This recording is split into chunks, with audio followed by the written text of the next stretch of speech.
So, the house that we're building over in Cleburne, we have to put a pause in that because Billy Feaster's going to come in there and put spray foam insulation and sheetrock and tape and bed texture. Also, Amen Gutters is putting gutter systems in today too, so that's exciting. But because I've learned how to clone myself, that's happening while I'm stupidvising it. And now we're going to build this thing. And this is like a tiny home. Kinda. Okay, so you see where the stakes are right here?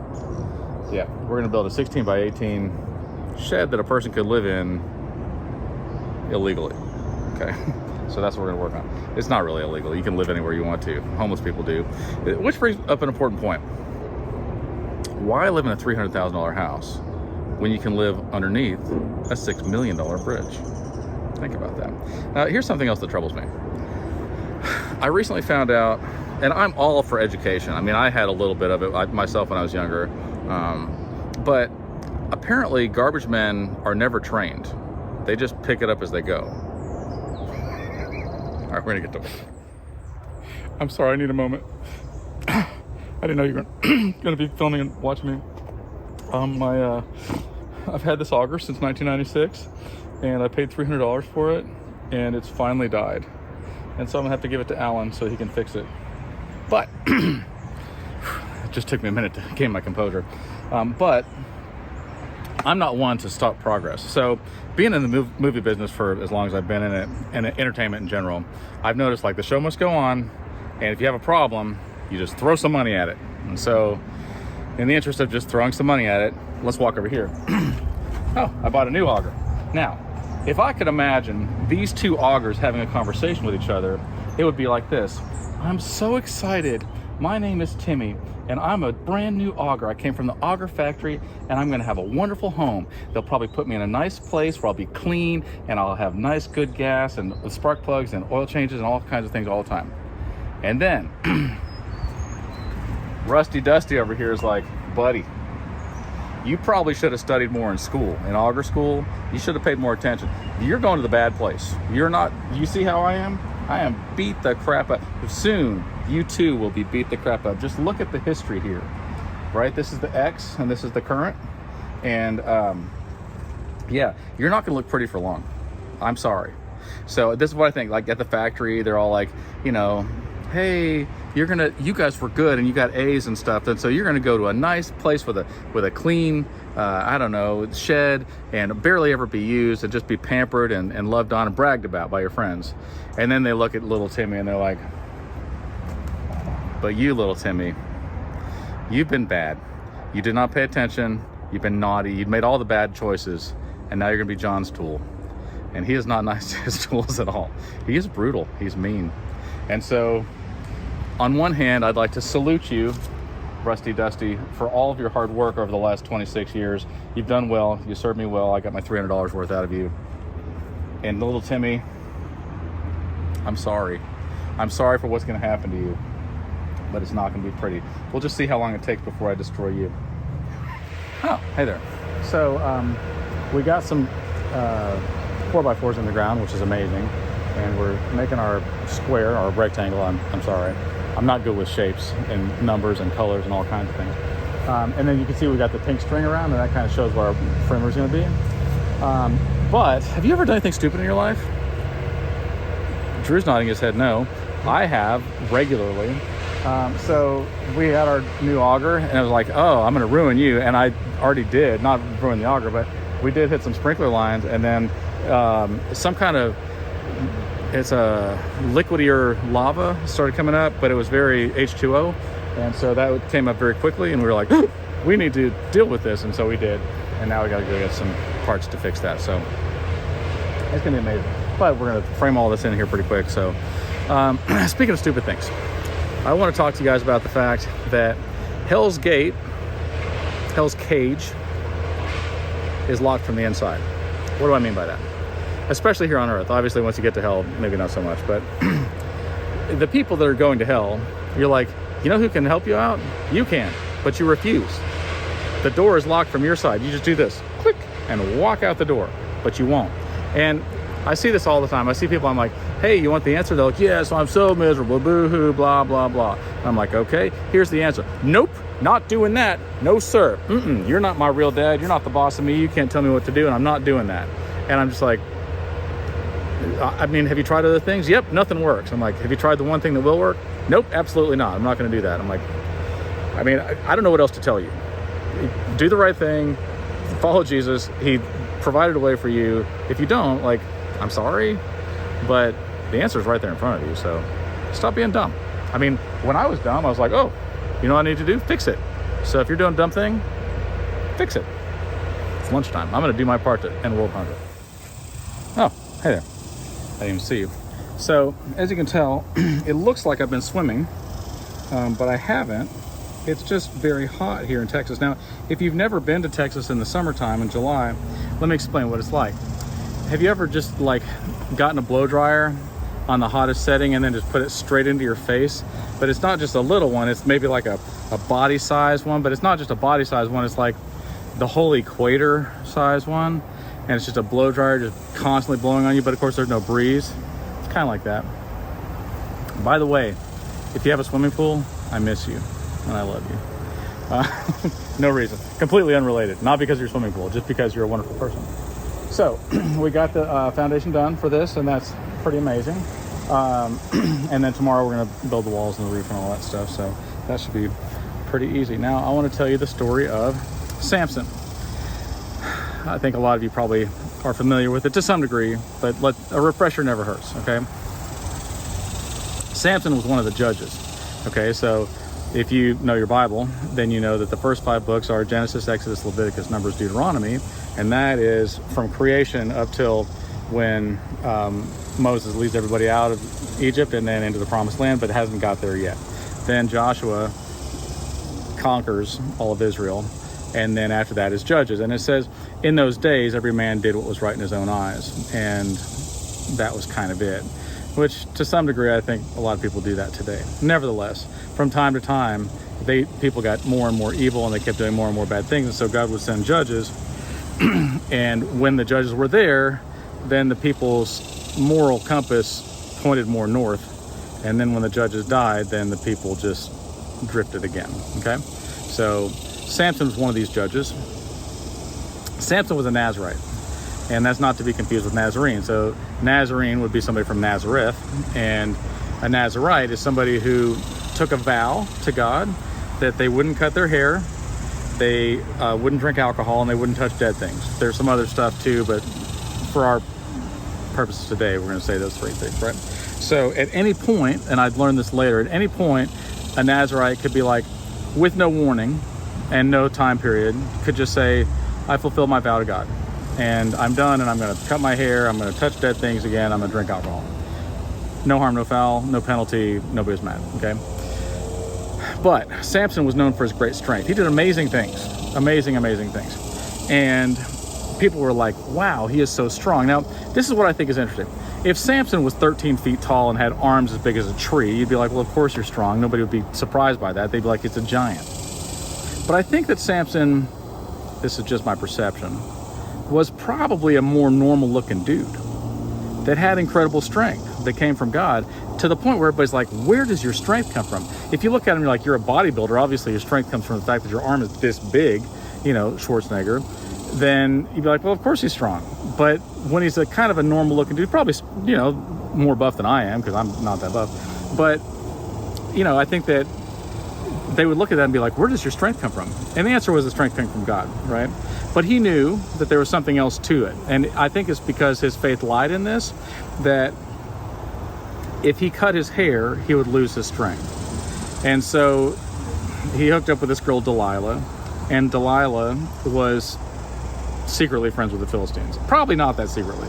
I mean, there are many times where through life we meet a girl, or in girl's case, a guy, and this person, the significant other, we know they're not doing the right thing, but we kind of let it slide and pretend like we don't know. Anyway, he did that. He let it slide. So then she comes to him, oh, baby, honey, Samson, I love you so much. By the way, where's all your strength lie? And he's all like, he just kept telling her lies, like nonsense, just kind of brushed her off. Like, my strength is in the fact that if you tie me with cords, with ropes that have never been used, like virgin ropes, then I'll lose all my strength. And she's like, oh, weird. That same night, as if by magic, Philistines snuck into his house and tied him up with new ropes, virgin ropes. And they were like, "Aha, we got you." And Delilah's all like, good for me. And Samson's like this, and broke all the ropes like it was nothing, right? And she's like, So she comes back like, "Baby, if you really love me, you'll tell me the truth." And so he keeps leading her on to wrong things until finally she wears him down. And then he's like, "Look, if you cut my hair, I'm gonna lose all my strength." And she's like, "Really?" So next thing you know, they come, cut his hair, and he really does lose his strength. At which point they capture him and they keep him locked up for many years. They gouge out his eyes, among other things. And many years later, or sometime later, then they want to show him off. They're like, "Look at our trophy." And so they're having a big party at the palace or whatever, and they've got Samson to display. And so he's in chains, and his eyes are gouged out. And they're like, "Look what we did to their champion, whatever, we're so great." But they hadn't noticed that his hair had grown back. They just kind of left him there and like, he's weak, he's harmless now. They forgot that he was very strong. And so when this happened, he prayed to God, "Let me please have strength this one last time. Because I have my hair back, because I'm at this party, they're mocking you, they're mocking me. Please let me do one more mighty thing." And so he pulled the chains and he pulled the 2 pillars, or however many pillars it was, that held all the weight of this building, very large palace building. And when he did, the whole thing collapsed in on himself and on everybody there. So he died in the whole thing. He was, I guess, a suicide bomber. But everybody else died as well. And it says that he killed more Philistines in his death than he did in his life. Now, I think there's a couple lessons here. Number A, don't give away your secrets. Because, especially if somebody keeps coming to you and goes, "Oh, how do I hurt you?" And then you tell them, and then they're like, "That didn't work. Try again." And you're like, "Goodbye. I don't want to deal with you." But then secondly, it's important to have faith. So that's my story. We're going to go home. Well, actually, we're going to go get some more materials so that we can work here tomorrow. I'm very excited. Love you. Oh, hey there. So it's still early in the morning. We're still in the shade. The sun here pretty quick is going to come over these trees, and it will be horribly hot. But right now it's just moderately hot. So it's still early, but as you can see in Texas, it's like living in an oven. Okay. So we framed this up real quick. It's been about 28 minutes. Drew does amazing work. I sit there and sip lemonade. Which reminds me, and I feel like we need to talk about this, leaders, okay? What we call leaders are not actually leaders. Allow me to elaborate.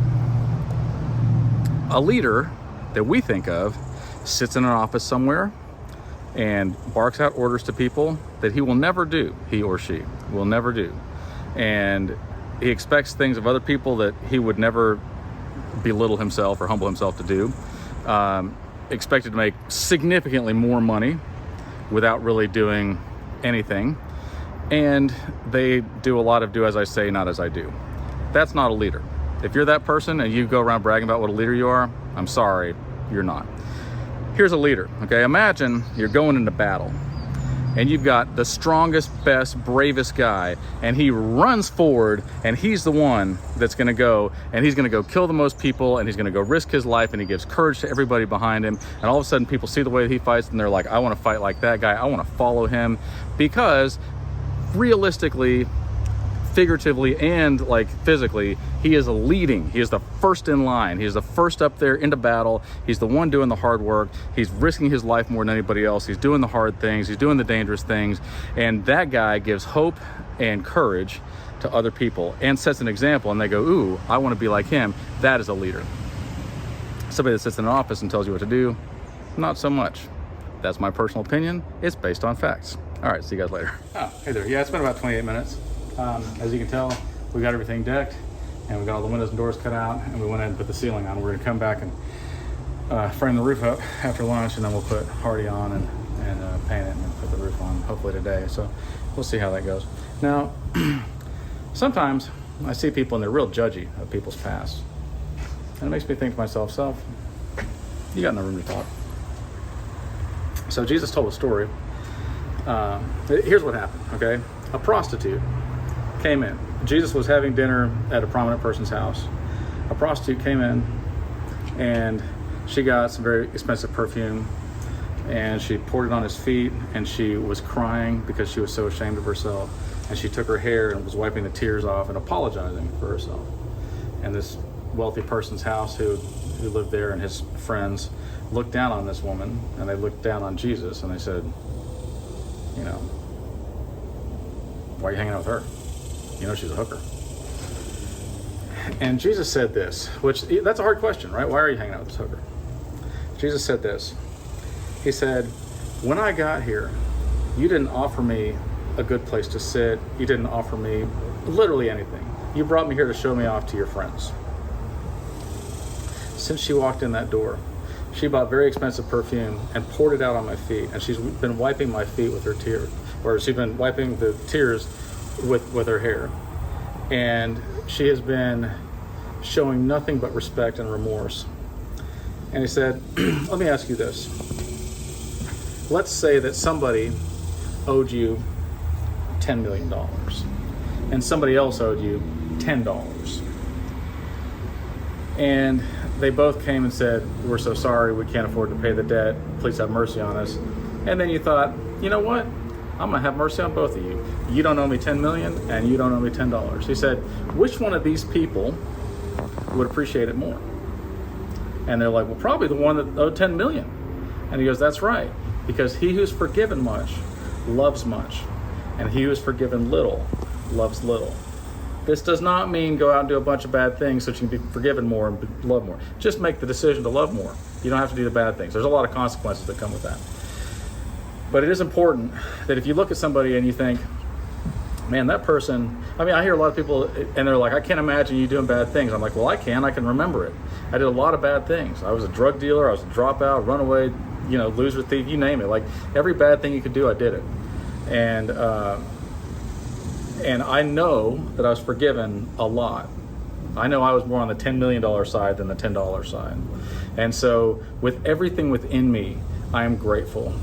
With everything within me, I'm like, I know I can't earn my salvation, but I want to show how grateful I am through the way that I live my life and just in everything I say and do, because I appreciate it that much.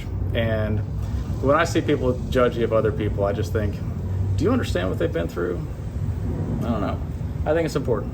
We're gonna go eat lunch. All right, bye. Oh, hey there. So here's a lesson I learned recently, and I feel like I could have learned this a long time ago in life. People won't use you if you're useless. Yeah, I found that out today. I'm like, I feel like I could be useless. I mean, as long as nobody knows that I have secret powers where I can fix things and build things and make things, I think I just won't tell them that, and then they'll be like, he's useless, don't bother using him. It seems to work for a lot of you guys. If you remember this morning, we had the foundation done, but now we framed it and we framed up the roof and we put in the windows and the door, and we put OSB everywhere, so it's very magical. Now, I hope that you guys have a wonderful 4th of July. I know I have every plans of having a wonderful 4th of July. I need you to understand that there are a significant amount of people this weekend that today and tomorrow probably don't appreciate the fact, I mean, there's a reason behind the 4th of July, but they probably don't appreciate the fact that this is going to be their last weekend with all 10 of their fingers. And by that I mean fireworks. I don't know how many you're going to lose, but be safe, or else. Oh, hey there. Maybe, like me, you're working on the 4th of July. And maybe, not like me, you're like, how come I gotta work on the 4th of July? It's a holiday, it's America's birthday. But be grateful that you got a country that you can work in and, have a business and live your life. It's beautiful. So today we're gonna do some hardy and we're gonna caulk and paint, and we're gonna put a roof on. We're gonna try to do it in record time because I'm gonna be honest with you, I got 4th of July parties I gotta get to. And that's the truth. I want to go swimming. I want to eat barbecue or whatever in the world they've got there to eat. I don't even care if it's barbecue. Literally any food. I was like, I love people. So I went to something last night, and I saw a friend that I had not seen since I was 16. So 33 years I haven't seen this guy, right? And we were good friends when we were teenagers. And then, life separated us, but we got to meet up again. And I was so happy that I got to see him. And I want to tell you, there are people in the world that I'm encouraged by, and he's one of them. He made some mistakes when he was younger. He served some time in prison. The last stretch was 16 years in prison. And it would be easy to be bitter and to be angry and mean and whatnot. but he wasn't. And somebody had ratted him out, and it was, somebody close to him had ratted him out. And for a while, he was very upset with them. Understandably so, right? Because it was a very harsh sentence for a relatively mild offense, in my opinion. And at some point, he started going to church in prison, and he started helping out, and he just really applied himself, and he learned a lot, and made himself into a better person, which I respect tremendously. But then on top of that, he went, you know what? If he didn't rat me out, something else would have got me, because I was the one making mistakes. And I'm responsible for why I'm here. I was very encouraged by that. But he didn't stop there. He said, I forgive him. And it's one thing to forgive somebody, but then he went and found this guy and told him to his face, I want you to know it was my fault, not your fault, and I forgive you. I don't want there to be any bad blood between us. And I'm like, that's what the 4th of July is all about. It's not really what the 4th of July is all about, but I'm so happy when people forgive each other, and when they let the past go, and when they stop blaming other people, and they just go, you know what? I'm going to take ownership for my own actions, and I want to be a better person, and I want to be at peace with people. And seeing him was such a refreshing thing. It was just good to see him after all these years, and then to see what a wonderful person he's become. And he's humble, and he's kind, and I love him. So anyway, we're gonna get back to work. All right, bye. I'm just yawning to show you how the power of suggestion works.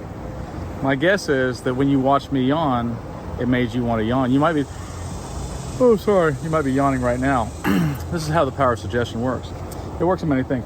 Okay, so we got the siding up, and we're about to paint on the roof. But power of suggestion works in other ways too. If you just suggest to somebody like, you know what sounds good, and then start really describing a meal, then even if they just ate, they'll be like, that does sound good. And this is why we advertise. So tell me, has the power of suggestion ever influenced you? Probably. What about when you were a child? When you were strong in your mind? Yes. Did you ever want anything because you watch a TV channel or a commercial? Or Yeah.